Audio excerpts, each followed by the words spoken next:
السلام عليكم ورحمة الله وبركاته. ازيكم يا حبايبي؟ عاملين ايه؟ يا رب تكونوا طيبين وبخير وحبايبكم، اللهم امين. اللهم صل وسلم وزد وبارك على سيدنا محمد في كل نفس وقت وحين، وفي الملأ الأعلى إلى يوم الدين، وآله وصحبه وسلم أجمعين. صباحكم طيب، صباحكم مشرق بنور الله. ألا بذكر الله تطمئن القلوب الطيبة، لا إله إلا الله سيدنا محمد رسول الله. ازيكم يا حبايب قلبي؟ هنعمل كده النهاردة إن شاء الله حاجة كده لا غنى عنها في كل بيت، الطحينة. الطحينة من الحاجات الجميلة اللي بقى سعرها اوفر قوي، ويا عالم برضو تبقي جايباها من مكان موثوق فيه ولا ايه. فالنهارده جبت كده نص كيلو سمسم كده من العطار، وحمصته كده تحميصه ان هو يبقى ايه، لونه ذهبي فاتح كده.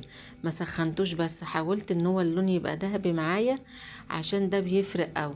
انا بقالي كام سنه الحمد لله بستغنى عنها وبعملها في البيت. فما جربت ان هو اللون يغمق مني شويه، ما يبقاش يا دوبك سخنته بس، لقيتها بتفرق قوي في الطعم. فهي الحياة بتبقى تجارب، فجربي كده ما تسخنيهوش، لا حمصيه كده تحميصة خفيفة، هتفرق معاكي صدقيني جدا في الطعم.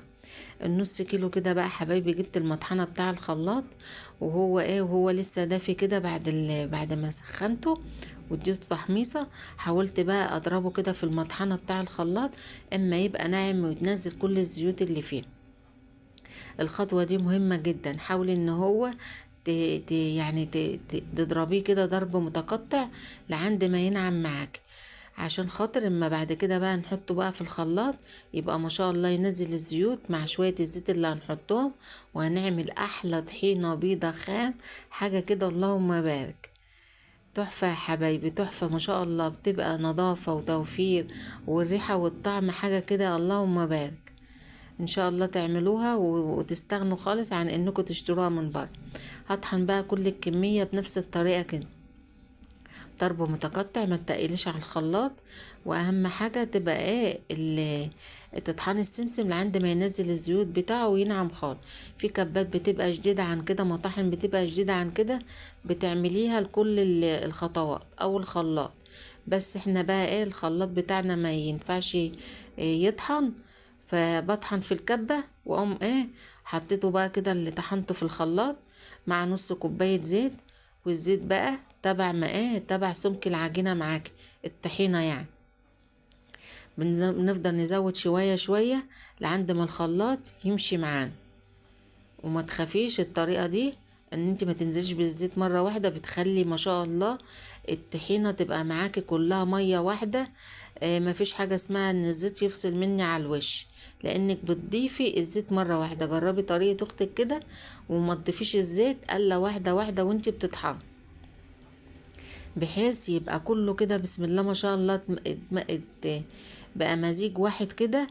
شايفة كم الجمال، اللهم بارك. السمسم والزيت حاجة كده اللهم بارك، احلى طحينة خام ممكن تعمليها في البيت بكل نظافة وكل حب. تعملوا الحلو كله يا رب. وجربي طريقتي كده، خطوات بسيطة بس صدقيني النتيجة هترضيك.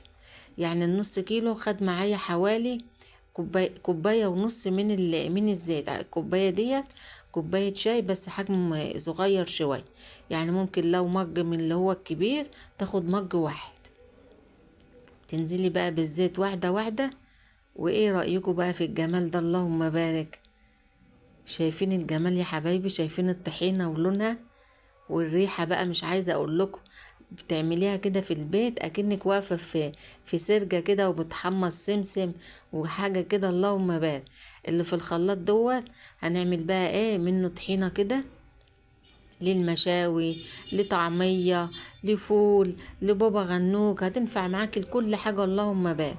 وهي في الخلاط كده حطيت لها ملح، وحطيت لها كمون، وهحط لها كده ليمون، ومعلقه كده كبيره من الخل.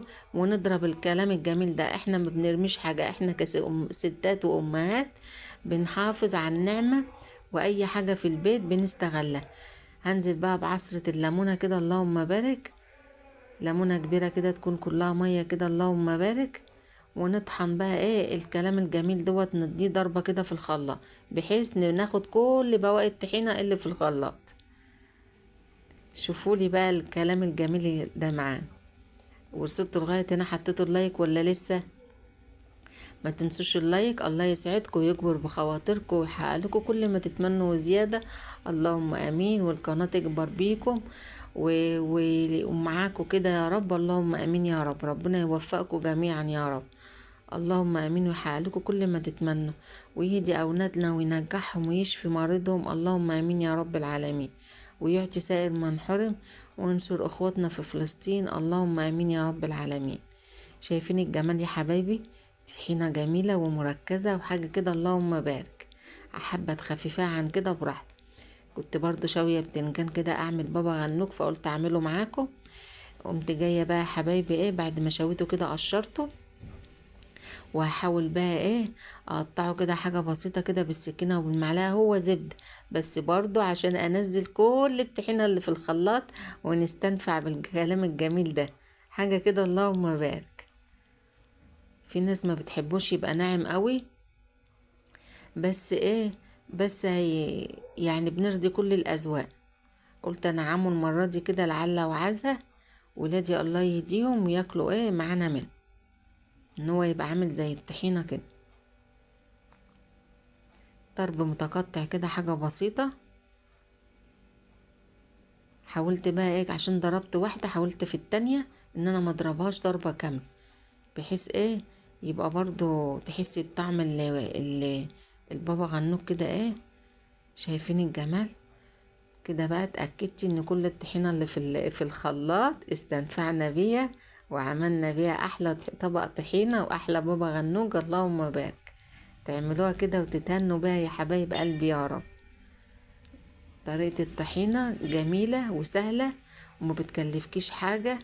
اتشجعي كده واعمليها في البيت صدقيني ما عدتش هتشتريها من بره تاني. والطحينة دي خام، في ناس بتضيف عليها دقيق بس انا حبيت ان انا ايه اضيفها اعملها كده خام عشان ايه تحسي بالقيمة الغذائية اللي فيه ونستفاد منها. طب جبت طماطمية كده قشرتها وعود بقدونس وزودت بيها الطبق. ويا رب يا حبايبي الفيديو كده يكون خفيف عليكم ومع الف سلامة. والسلام عليكم ورحمة الله وبركاته. القلة اللي عاملاها لكم على الجنب اللي مكتوب عليه سبحان الله، صبحوا الله بقى يا حبايبي.